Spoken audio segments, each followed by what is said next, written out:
సుమన్ టీవీలో మీ business promotions కోసం ఈ కింది నెంబర్ను సంప్రదించగలరు.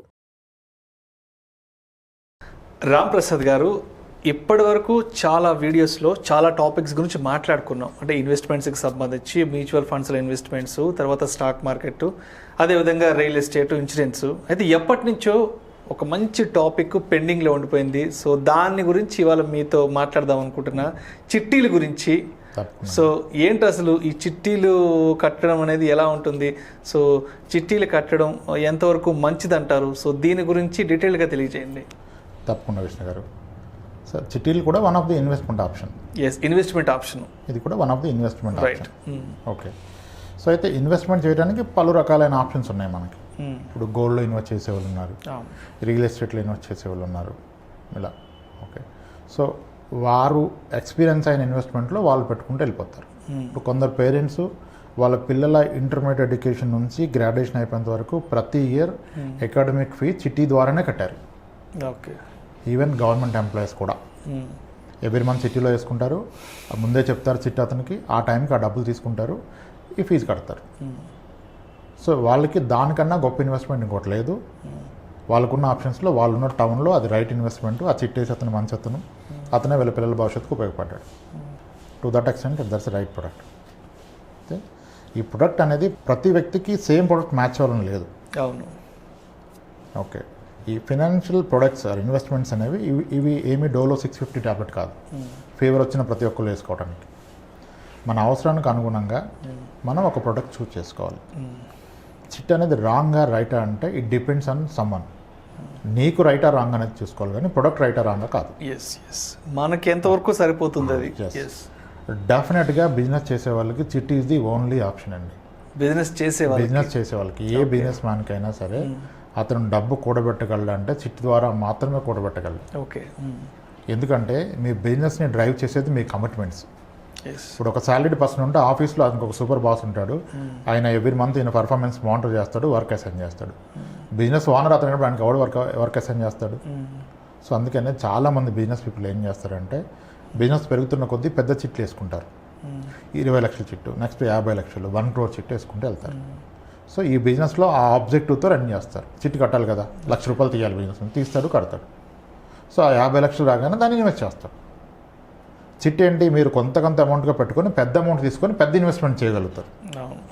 ఇప్పుడు లోన్ రాదు, అనార్గనైజ్డ్ బిజినెస్, హోమ్ లోన్ రాదు, ఆయన చిట్టి కట్టి ఇక్కడ వచ్చిన 80 లక్షల్లో ₹1,00,00,000 తీసుకెళ్ళి ఒకే ప్రాపర్టీగా ఉంటాడు.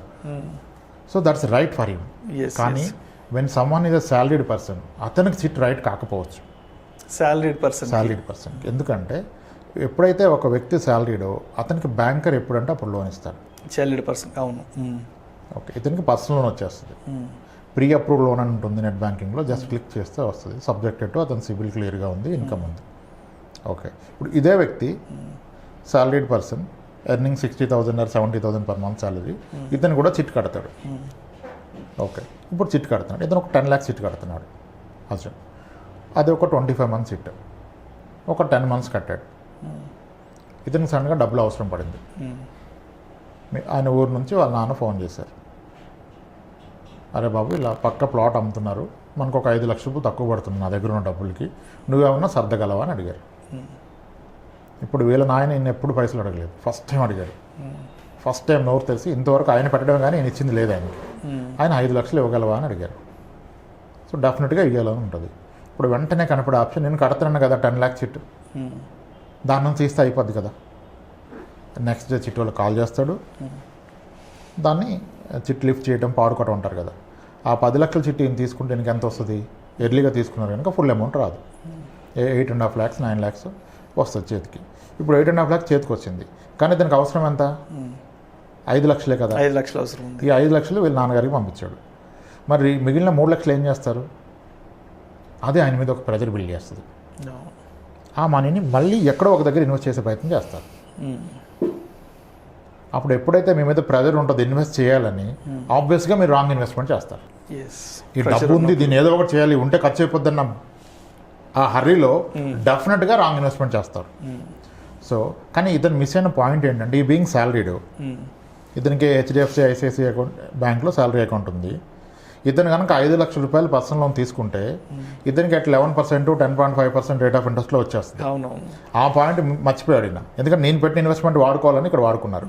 కానీ ఇతను చిట్టి కనుక మధ్యలో పాడుకున్నట్లయితే దాన్ని ఇంట్రెస్ట్ రూపంలో కన్వర్ట్ చేస్తే ఇతను కట్టే ఇంట్రెస్ట్ 16% పడుతుంది.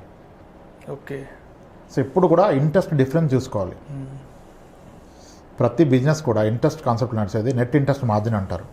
బ్యాంకర్స్ అంతా మనం FD 5% తీసుకొని లోన్ 10కి ఇస్తే వాళ్ళ net interest margin 5%. That's business model. Similarly మన పర్సనల్ ఫైనాన్స్ కూడా అలాగే చేసుకోవాలి. నేను చిట్టి కనుక నేను తీసుకుంటే I end up paying 16% interest. నాకు వేరే ఆప్షన్ ఎక్కడైనా ఉందా దీనికంటే తక్కువ ఇంట్రెస్ట్లో వచ్చేది? ఇప్పుడు చిట్లో మనీ తీయడం కన్నా గోల్డ్ పెడితే కూడా కరెక్ట్, ఎందుకంటే గోల్డ్ కనుక మీరు ప్లెడ్ చేస్తే మీకు 12%గా వస్తుంది కదా, దీనికంటే తక్కువ కదా. మీరు పర్సనల్ లోన్ తీసుకుంటే ఇంకా మీకు అన్సెక్యూర్ లోన్ కదా, అది కూడా 10.5కి 11కి వచ్చింది కదా. అలా నిర్ణయం తీసుకోవాలి. సో బిజినెస్ పీపుల్కి ఈ లోన్ వెసులుబాటు ఉండదు. అతనికి లోన్ రాదు కదా, అతనికి చిట్టు మాత్రమే వస్తుంది. చిట్టు మాత్రమే వస్తుంది. కరెక్ట్, నిజమే. సో అతని అవసరానికి చిట్టు ఆదుకోగలుగుతుంది. అవునవును. మీ అవసరానికి ఇది అవసరం లేదు, సరే మీరు వాడుకోలేదు అంతా కట్టారు.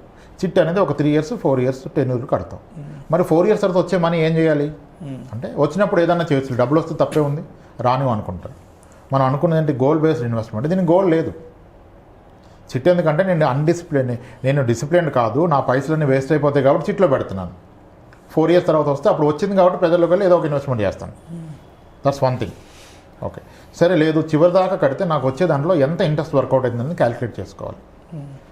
రిజిస్టర్డ్ చిట్స్ అయితే కనుక రిజిస్టర్డ్ చిట్స్ వాటిలో అయితే కనుక మనకి ఇంచుమించుగా 8 to 9% వస్తుంది. దాని బియాండ్ రాదు రిటర్న్. ఓకే. 8% రిటర్న్ ఇచ్చే దాని కొరకు నేను డిసిప్లిన్గా పే చేసి మళ్ళీ ఇంకోటి రిజిస్టర్డ్ చిట్ అయితే మధ్యలో మీరు పాడుకున్నప్పుడు మీరు షూటీలు ఇవ్వాలి. అవును. మీ మనీ మీరు పాడుకుంటే ఇవ్వడు. మీరు వేరే 3 చిట్లు ఉంటే 2 చిట్లను షూటీగా పెట్టుకొని ఇస్తాడు. కొన్నిసార్లు LIC పాలసీని షూటీగా పెట్టుకుంటూ అంటారు, లేదంటే ఒక గవర్నమెంట్ ఎంప్లాయీ 2 ప్రైవేట్ ఎంప్లాయీ షూటీ పెట్టమంటారు.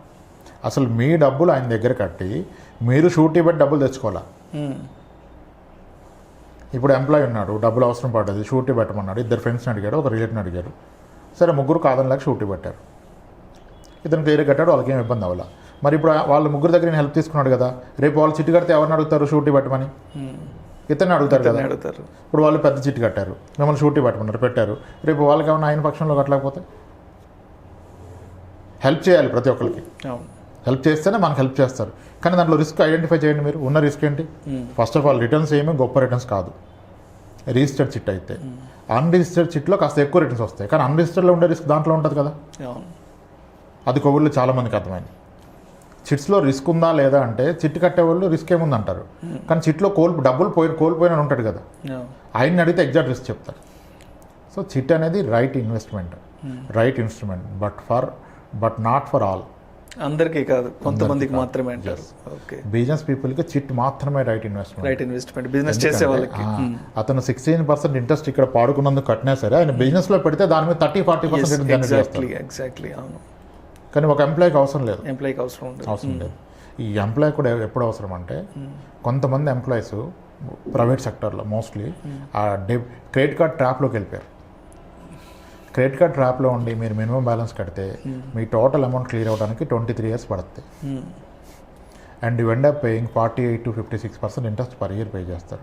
అటువంటి వ్యక్తి కనుక ఇంకా ఆయన ట్రాప్లో ఉన్నాడు కదా, ఎలిజిబిలిటీ కూడా లేదనుకోండి లోన్కి, అప్పుడు ఆయన చిట్టి తీసుకొని సమ్హౌ కన్విన్స్ చేసి ఫస్ట్ మంత్ లిఫ్ట్ చేసుకొని ఇక్కడ 16% ఇంట్రెస్ట్ కట్టినా ఈజ్ అవాయిడింగ్ అక్కడ 48-58% ఇంట్రెస్ట్ కదా. అతనికి కూడా రైటే. సో మీ అవసరానికి తగ్గట్టుగా మీరు చిట్టి తీసుకోవాలి లేదా ఆలోచించుకోవాలి. చిట్ రాంగ్ కాదు, రైట్ కాదు. Right. Yes sir, that's it.